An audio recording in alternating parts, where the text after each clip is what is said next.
இயேசுவில் அன்புக்குரிய சகோதர சகோதரிகளே, தவக்காலத்தின் மற்றொரு நாளில் உங்களை சந்திப்பதில் பெருமகிழ்ச்சி அடைகிறேன். இந்த தவக்காலம் என்பது ஒரு தொடர் ஓட்ட பந்தயம் போல, அதாவது ஒருவருக்கு ஒருவர் உதவியாய் இருக்கிறார்கள் தனது இலக்கை அடைவதற்கு. அதே போல இந்த தவக்காலத்தின் இலக்கை அடைவதற்கு ஒவ்வொரு நாளும் ஒவ்வொருவர் நமக்கு உதவியாக இருக்கிறார்கள். அந்த வகையில் இந்த நாள் நமக்கு உதவியாக வருகிறவர் சொரப்பாறை கிறிஸ்தவ ஆலய உதவி பங்கு தந்தை அருட்தந்தை கென்னடி அவர்கள். கற்பனைகளை கைக்கொள்வதன் இன்றியமையாமையை குறித்து விளக்கி இன்றைய நாள் பயணத்துக்கு உதவியாயிருக்கிறார். வாருங்கள், சிந்தனையை கேட்டு இன்றைய நாள் பயணத்தை சிறப்பாக பயணிப்போம். கிறிஸ்து இயேசுவில் பிரியமானவர்களே, உங்கள் அனைவரையும் இந்த கொய்னோனியா மீடியா மூலமாக சந்திப்பதில் பெரும் மகிழ்ச்சி அடைகிறேன். இந்த தவக்காலங்களில் நமது மீடியா மூலமாக தினம் ஒரு தீர்மானம் என்ற தலைப்பிலேயே நாம் ஒவ்வொரு நாளுக்குரிய வாசகங்கள், நற்செய்தி வாசகத்தை நாம் சிந்தித்து தியானித்து வருகின்றோம்.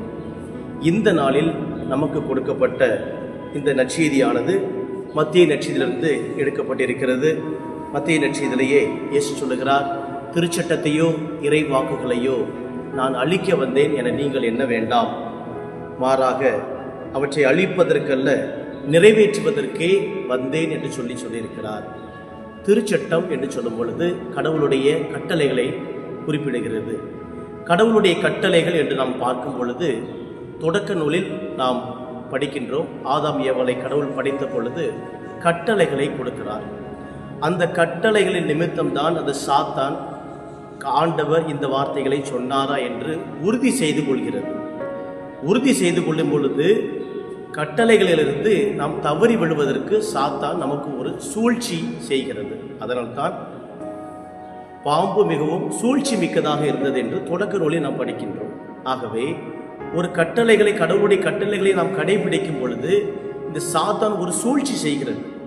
அந்த சூழ்ச்சி செய்வதனால் கடவுளுடைய கட்டளைகளை நாம் கடைபிடிப்பதற்கு தடுமாறுகின்றோம், தள்ளாடுகின்றோம்.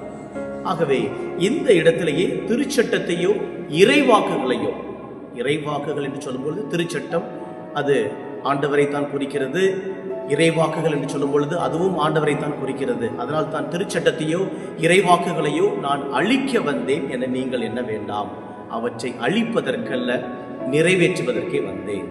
திருச்சட்டம் என்று சொல்லும் பொழுது திருச்சபையினுடைய கட்டளைகள், கடவுள் நமக்கு கொடுத்திருக்கக்கூடிய மோசேயிடமிருந்து நாம் பெற்றுக்கொண்ட இந்த 10 கட்டளைகள். இந்த 10 கட்டளைகள் தான் இயேசு அந்த 2 கட்டளைகளிலே அடங்கி சொல்லுகிறார். அந்த 2 கட்டளைகள் என்னவென்று நமக்கு தெரியும். கடவுளாகிய ஆண்டவரை முழு இதயத்தோடும் முழு ஆன்மாவோடும் முழு ஆற்றலோடும் நாம் அன்பு செய்ய வேண்டும். அடுத்தபடியாக உன் மீது நீ அன்பு கூறுவது போல் உனக்கு அடுத்திருப்போர் மீதும் அன்பு கூறுவாயாக என்று சொல்லுகிறார். ஆகவே பிரியமானவர்களே, இந்த 10 கட்டளைகளை பற்றி நாம் இப்பொழுது சிந்திக்க இருக்கின்றோம். இந்த 10 கட்டளைகள் எதற்காக நமக்கு கொடுக்கப்பட்டிருக்குது என்று பார்க்கும் பொழுது 10 கட்டளைகளில் உண்மையிலேயே நாம் ஒவ்வொரு பாவ சங்கீதனம் செய்யும் பொழுதும் இதன் அடிப்படையில் நாம் உண்மையிலே நாமே நாம் முதலில் பரிசோதிக்க வேண்டும். முதலிலே கடவுள் நமக்கு என்ன கொடுத்திருக்கிறார்? உனக்கு கர்த்தவான சர்வேஸ்வரன் நாவே நம்மை தவிர வேறொரு கடவுளை நீ வணங்காதிருப்பாயா என்று சொல்லுகிறார். ஆக இந்த முதல் கட்டளைகளிலிருந்து நாம் எல்லாவற்றையுமே நாம் ஒவ்வொன்றாக சரிபார்த்து நமது பாவ சங்கீதத்திலே நாம் ஒப்புக் கொடுக்க வேண்டும். இந்த கட்டளைகளை கடைபிடிக்கும் பொழுதுதான் கடவுளுடைய ஆசீரும் அருளும் நமக்கு நிறைவாக கிடைக்கும் என்றுதான் இன்றைய இந்த முதல் வாசகத்திலேயே இணைச்சட்ட நூலில் கொடுக்கப்பட்டிருக்கக்கூடிய இடத்திலேயே நாம் இவ்வாறாக படிக்கின்றோம். அது என்னவென்று பார்க்கும் பொழுது, உங்கள் கண்களால் நீங்கள் கண்ட அனைத்தையும் மறந்து போகாதபடி உங்கள் இதயங்களில் காத்து கொள்ளுங்கள். அப்படியானால் நம்முடைய கட்டளைகள், அதாவது 10 கட்டளைகள் எப்பொழுதுமே அது நம்மை விட்டு போகாத அளவுக்கு நமது இதயத்திலே வைத்து நாம் பாதுகாக்க வேண்டும். அது நமது இதயத்திலே தங்கி இருக்க வேண்டும் என்பதைத்தான் கடவுள் நமக்கு இந்த இணைச்சட்ட மூலமாக நமக்கு குறிப்பிடுகிறார். பிரியமானவர்களே, கடவுளுடைய கட்டளைகளை நாம் கடைபிடிப்பது என்பது மிக மிக ஒரு கடினமான ஒரு காரியம்தான்.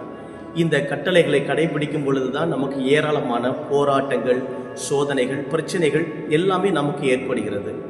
இன்னும் சிறப்பாக நாம் பார்க்கும் பொழுது இந்த திருச்சட்டம் என்று சொல்லும் பொழுது அதை பற்றி பவுலடிகளார் மிக அருமையாக சொல்லுகிறார். திருச்சட்டம் என்று சொல்லும் பொழுது அன்பே திருச்சட்டத்தின் நிறைவு என்று சொல்லுகிறார். அன்பே திருச்சட்டத்தின் நிறைவு என்று சொல்லும் பொழுது அன்பு என்றால் அது ஆண்டவரை குறிக்கிறது, ஒவ்வொரு கடவுளை குறிக்கிறது, தந்தையாம் கடவுளையும் சுதனையும் பரிசுத்த ஆவியையும் குறிக்கிறது. அன்பே திருச்சட்டத்தின் நிறைவு என்று பவுலடிகளார் ரோமியருக்கு எழுதிய திருமுகத்திலேயே 13ஆம் அதிகாரம் 10வது வசனத்திலே மிக தெள்ள தெளிவாக குறிப்பிடுகிறார். அன்பு அடுத்திருப்பவருக்கு தீங்கு இழைக்காது, ஆகவே அன்பே திருச்சட்டத்தின் நிறைவு. இதைத்தான் இயேசு திருச்சட்டத்தையோ இறைவாக்குகளையோ நான் அழிக்க வந்தேன் என நீங்கள் எண்ண வேண்டாம், அவற்றை அழிப்பதற்கல்ல நிறைவேற்றுவதற்கே வந்தேன் என்று சொல்லுகிறார். ஆகவே பிரியமானவர்களே, இந்த திருச்சட்டம் என்று சொல்லும் பொழுது அதை தொடர்ந்து பவுலடிகளார் மிக அருமையாக சொல்லுகிறார். என்ன சொல்லுகிறார் என்று பார்க்கும் பொழுது, பிறரிடத்தில் அன்பு கூறுபவர் திருச்சட்டத்தை நிறைவேற்றுபவர் ஆவார். பிறரிடத்தில் அன்பு கூறுபவர் திருச்சட்டத்தை நிறைவேற்றுபவர் ஆவார். ஏனெனில் விபசாரம் செய்யாதே, கொலை செய்யாதே, களவு செய்யாதே, பிறருக்குரியதை கவர்ந்திட விரும்பாதே என்னும் கட்டளைகளும் பிற கட்டளைகளும், உன்மீது நீ அன்பு கூறுவது போல் உனக்கு அடுத்திருப்பவர் மீதும் அன்பு கூறுவாயாக என்னும் கட்டளையில் அடங்கி உள்ளன. ஆகவே பிறரிடத்தில் அன்பு கூறுபவர் திருச்சட்டத்தை நிறைவேற்றுகிறார். அப்படியானால் இயேசு இந்த உலகத்திலே வாழ்ந்த போது எந்த ஒரு மனிதரையுமே அன்பு செய்யாமல் இல்லை. எந்த ஒரு மனிதரையுமே அன்பு செய்யாமல் அவர் இந்த உலகத்திலே வாழவில்லை. மாறாக ஒவ்வொரு மனிதரையுமே அவர் அன்பு செய்தார். பிறரிடத்தில் அன்பு கூறுபவர் திருச்சட்டத்தை நிறைவேற்றுபவர் ஆவார். அதனால்தான் அவர் திருச்சட்டம் மாறாக அவற்றை அழிப்பதற்கல்ல நிறைவேற்றுவதற்கே வந்தேன் என்று சொல்லி அந்த திருச்சட்டத்தையே, கடவுளுடைய கட்டளைகளை எல்லாவற்றையும் கடைபிடித்த மனிதராக அவரையே அவர் மறைமுகமாக சுட்டி காட்டுகிறார். அதைத்தான் பவுலடிகளார் இந்த இடத்திலேயே தெல்ல தெளிவாக என்ன சொல்கிறார் என்று பார்க்கும் பொழுது, அன்பே திருச்சட்டத்தின் நிறைவு.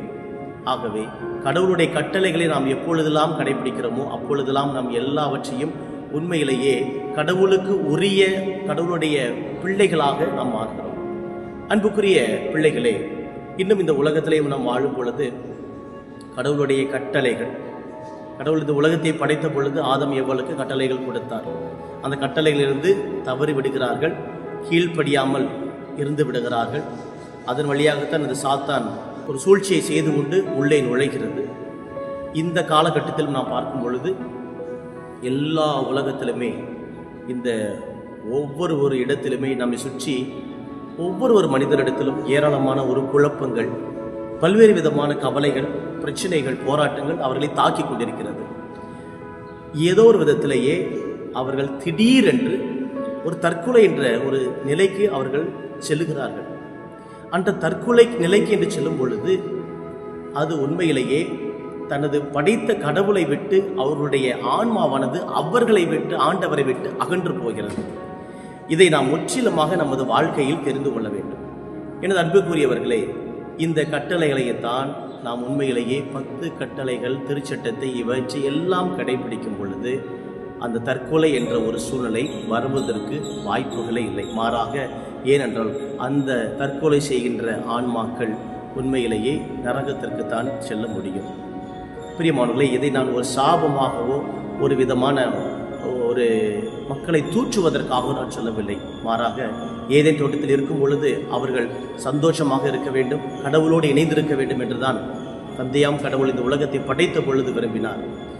கடவுளுடைய கட்டளைகள் நமக்கு ஒவ்வொரு நாளும் கடைபிடித்து வாழும் பொழுது நமக்கு சந்தோஷத்தை தரும். அதனால் தான் அவர் கடவுளை முழு இதயத்தோடும் அன்பு செய்யுங்கள், உன் மீது நீ அன்பு கூறுவது போல் உனக்கு அடுத்திருப்போர் மீதும் அன்பு கூறுவாயாக என்று சொல்லியிருக்கிறார்.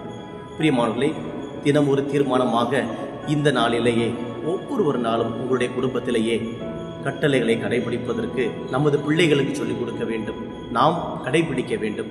கடவுளுடைய கட்டளைகளை கடைபிடிக்கும் பொழுது கடவுளும் நம்மை அதிகமாக நெருங்கி வருவார். நாமும் அவரை அணுகி நெருக்கமாக அவரோடு உறவு கொள்ள முடியும். எனவே ஒவ்வொரு நாளும் இந்த தவக்காலங்களில் ஒரு தீர்மானம் எடுத்து, நான் ஒவ்வொரு நாளும் எனது பிள்ளைகளோடு சேர்ந்து ஒரு காலையிலே எழுந்து ஒரு சின்ன ஜெபத்தை நான் உண்மையிலேயே எங்கள் குடும்பமாக சேர்த்து ஜெபிப்போம்.